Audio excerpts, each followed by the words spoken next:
spring shower that lasts but a moment cools tempers, the air, the busy streets, and cleans the senses. It was one of those that greeted our arrival in the city which name means River of January. But our ride into the city, which is, after all, our introduction to a new experience, was highlighted by the weather typical of Rio. Beautiful and bountiful sunshine.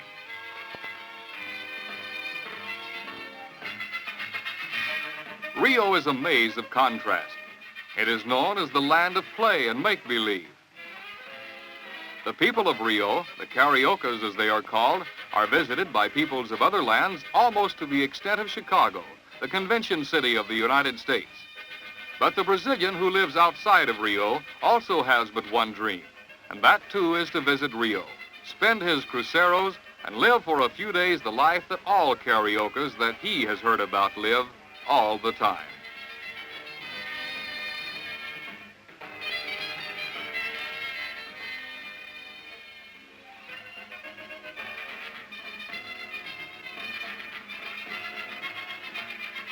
We intended to see as much of this land of Rio as was possible. And now here was a friend from Hollywood waiting in Rio. Someone to make the vacation even more pleasant, Jacques Bergerac. Memories and souvenirs go hand in hand. So it was to Casa Hugo's, one of the famed curio shops of Rio that was first visited. Among his treasures of gold and silver was a little man made from native wood, known as the balancing man. He might remind you of your high school physics class, for his prowess was so explained to many a teenage student. But now that breath of fresh air calls us away from the shops of downtown for that ride that must be among the first for all Rio touristas, Sugarloaf Mountain. But let Dorothy Malone tell us her feelings. Jacques bought our tickets for one of the most picturesque and thrilling experiences of my life. I've been fortunate enough to have been on location in many places over the world during my career, but a trip up Sugarloaf Mountain I shall always consider as one of my travel highlights. You soar upward in two stages, from sea level to the first landing, which is 700 feet above Rio. Each succeeding foot of ascent on the cable car brings more of the panoramic splendor of Guanabara Bay and long white strips of beach. And here and there, small boats are moored in the coves.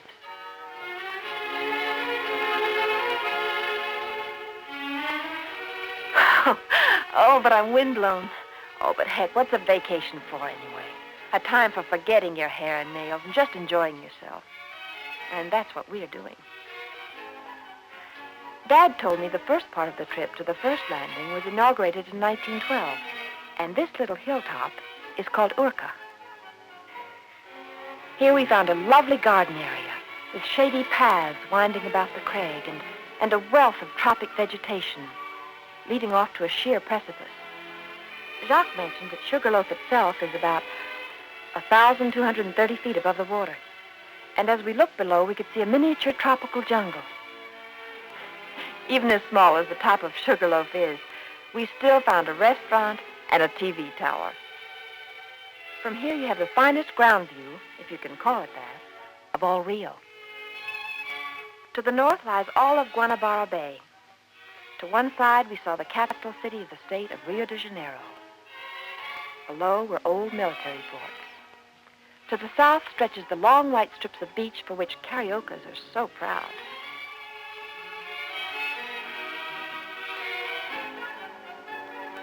It's impossible to count all the little islands seen below. Green and picturesque, they complement the bay. In fact, for a while, no words are needed. Just the view is enough.